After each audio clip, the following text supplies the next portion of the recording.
Doctor care homeopathy అన్ని బ్రాంచ్ల్లో free consultation మరియు 25% అన్ని మందులపైన గొప్ప డిస్కౌంట్.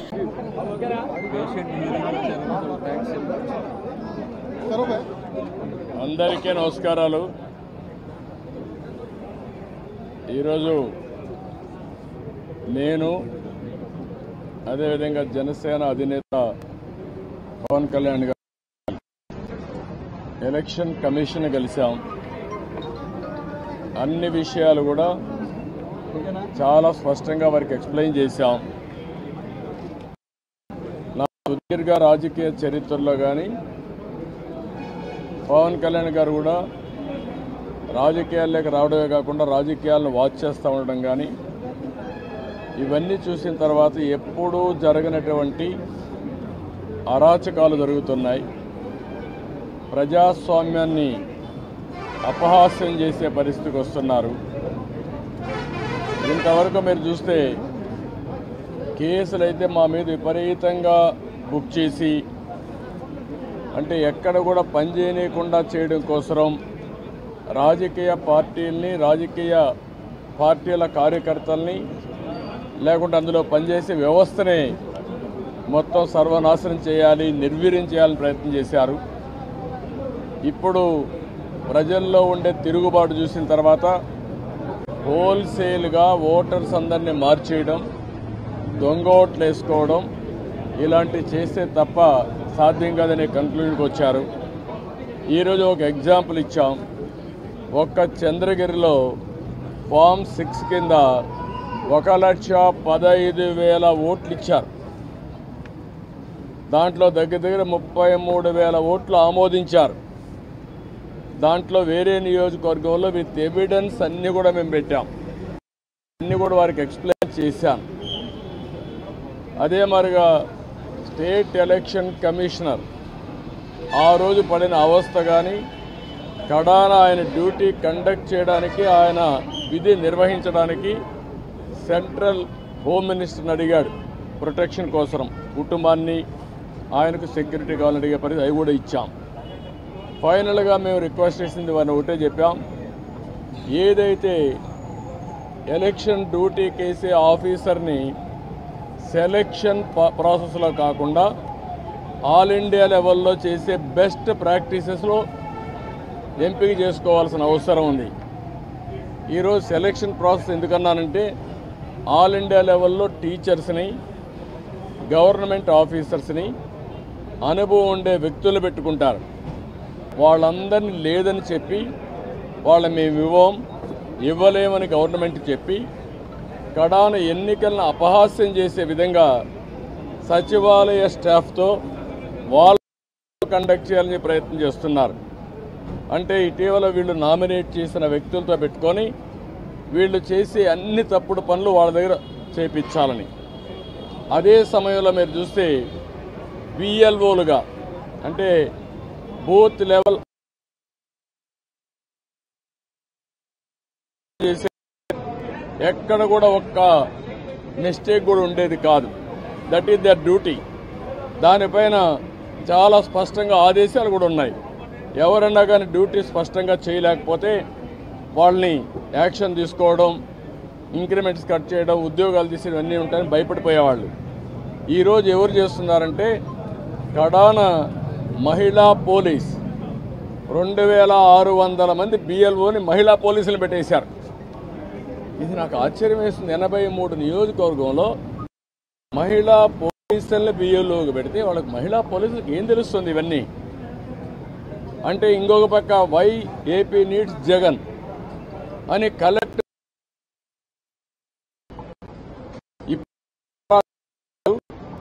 రాతి యుగానికి వస్తున్నారు. ఇవన్నీ మేము ఎక్స్ప్లెయిన్ చేసిన తర్వాత వారికి మా మీద కానీ జనసేన మీద కానీ దగ్గర 6,000 నుంచి 7,000 కేసులు మా మీద. ఒక్క పొంగునూరులో ఒక కేసులో 250 మంది పెట్టారు.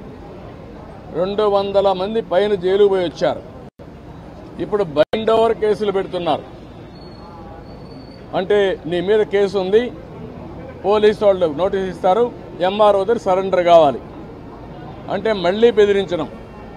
ఎలక్షన్లో ఎవరిని పని చేయనీయకుండా నిర్వీర్యం చేయడానికి లేకపోతే మళ్ళా వాళ్ళని అరెస్ట్ చేయడానికి ప్రయత్నం చేసే పరిస్థితి వచ్చారు. ఇది జరిగితే ప్రజాస్వామ్యం ఇంక కూని అయిపోయినట్టే. There is no democracy. నేను ఆ విషయం చెప్పాను.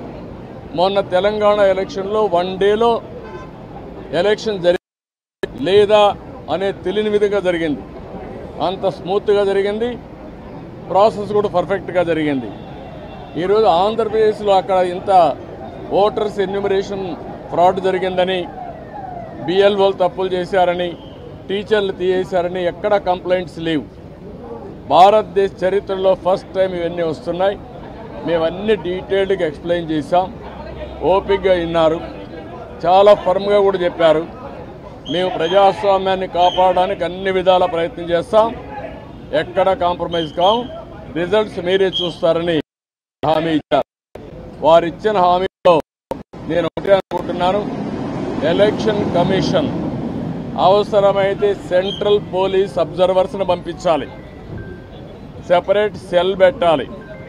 అవన్నీ పెట్టి ఎక్కడికక్కడ మానిటర్ చేసి ఎలాంటి అవకతవకలు జరగకుండా ఇప్పుడు ఫైనల్ లిస్ట్ వచ్చే కొందికి వినపడలేదా?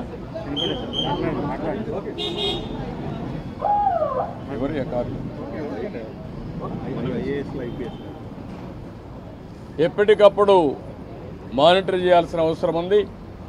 ప్రజాస్వామ్యం కోసం మా ప్రయత్నాలన్నీ మేము చేస్తున్నాం, ఇంకా చేస్తాం. దాని గురించి సందేహం లేదు. ఒక్క ఓటు దొంగ ఓటున్న ఎలక్షన్ కమిషన్ దృష్టికి ఎప్పటికప్పుడు తీసుకుపోవడమే కాకుండా వీళ్ళు చేసే ప్రతి ఒక్క తప్పుడు పనిని మేము ప్రతిఘటిస్తాం, ప్రజాస్వామ్యాన్ని పరిరక్షించుకుంటాం. అదే సమయంలో ఎవరిని వదిలిపెట్టాం. కడాన కోర్టుకు కూడా వెళ్ళి తప్పు చేస్తే మాత్రం శిక్ష పడే వరకు ముందుకు పోతామని చెప్పి విజ్ఞప్తి చేస్తున్నా. We are confident. ఎలక్షన్ కమిషన్ అయితే పేషెంట్గా వినడమే కాకుండా వారు 5 కోట్ల మంది కంటే 4 కోట్ల ఓటర్స్ ఉన్నారు. వారందరికీ ఒక భరోసా ఇచ్చినట్టు వాళ్ళు భరోసా ఇచ్చారు. అది అమలవుతుందనే ఆశాభావంతో ముందుకు పోతున్నాం. తెలంగాణలో వేసిన ఓటర్లు చాలా మంది ఏపీలో కూడా ఓటు నమోదు చేస్తున్నారు. రీఎంట్రీ ఓట్లు ఎక్కువ ఉన్నాయని వైసీపీ. నేనేమంటానంటే మీరు ఎన్నెన్నో ఆరోపణ చేయండి, వాడు ఓటేసినప్పుడు వాళ్ళకి నోటీస్ ఇచ్చి పర్ఫెక్ట్గా చేయాలి తప్ప మీరెవరు డిలీట్ చేయడానికి? ఎలక్షన్ కమిషన్ చేయాల్సిన పని, ఎలక్షన్ ఆఫీసర్లు చేయాల్సిన పని నువ్వు చేయడానికి. నువ్వు కంప్లైంట్ ఇస్తావు, ఇచ్చిన తర్వాత వాళ్ళు వెరిఫై చేయాలి. ఒకవేళ ఇక్కడి నుంచి వేరే ప్రాంతానికి పోయారు, అక్కడ ఓటేయరు అంటే ఓటు ఇవ్వవా నువ్వు? అమెరికాకి వెళ్ళారు, అమెరికా నుంచి వచ్చి ఓటేస్తారు. వాడి యొక్క జన్మభూమి పైన, ఈ రాష్ట్రం పైన వాళ్ళకుండే ప్రేమ, ఈ రాష్ట్రంలో పుట్టిన వాళ్ళు. అంతేగాని నువ్వు కర్ణాటకకు పోయావు, నువ్వు ఓటేయడానికి వీల్లేదు, నువ్వు ఉపాధి కల్పిస్తే ఇక్కడే ఉంటారు, అవకాశాలు కల్పిస్తే ఇక్కడే ఉండేవాళ్ళు. ఎందుకు పోయారు? అవకాశాలు లేకుండా పోయారు. అలాంటి వాళ్ళకి మేము ఓటు ఇవ్వమంటే కరెక్ట్ కాదు. అది వెరిఫై చేసుకోవాలి. అక్కడ వేయకుండా ఇక్కడ వేస్తే ఎలాంటి తప్పులు.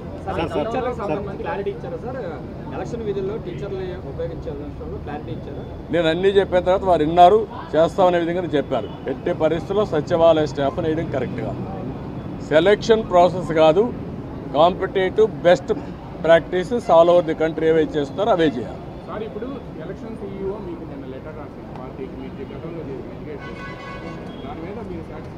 లేదు, దాని మీద కూడా మేము చెప్పాం. నిన్నే పంపించారు, మేము వెరిఫై చేసుకున్నా మళ్ళీ మీ దృష్టి తీసుకొస్తామని చెప్పి.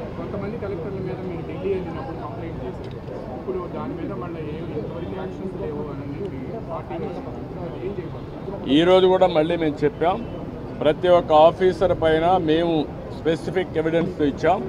దానిపైన లాజికల్గా యాక్షన్ తీసుకోవాలి, క్రిమినల్ ప్రాసిక్యూషన్ కూడా చేయాలి. సార్, ఇది అంతా తిరుపతి ఎంపీ ఎలక్షన్ నుంచి, బై ఎలక్షన్ నుంచే ఇది స్టార్ట్ అయింది సార్, ఫోకస్ అయింది కూడా. కానీ 2 years అయినా దీని మీద అవి కూడా ఇచ్చాం. మరి తిరుపతి బై ఎలక్షన్లో జరిగింది, గ్రాడ్యుయేట్స్ కాన్స్టిట్యున్సీ ఎలక్షన్లో జరిగింది, 2019 జరిగాయి.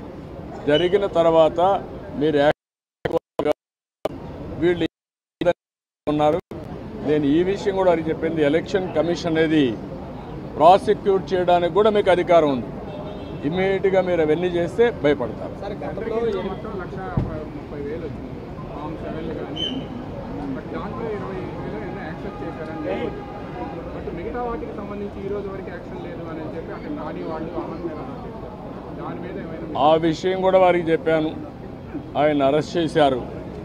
ఎవరైతే ఓటర్స్ బోగస్ ఉన్నాయని చెప్పి ఎక్కడికక్కడ పోరాడుతూ ఉంటే అది కరెక్ట్ చేయకుండా అతను అరెస్ట్ చేయడం అనేది ఎక్కడికి పోతానని చెప్పి అడిగాను. ఆ డీటెయిల్స్ కూడా వారికి ఇచ్చాం. ఆ రిప్రజెంటేషన్ నాకు వచ్చింది. వెరిఫికేషన్తో సహా మొత్తం డీటెయిల్స్ ఇచ్చాం.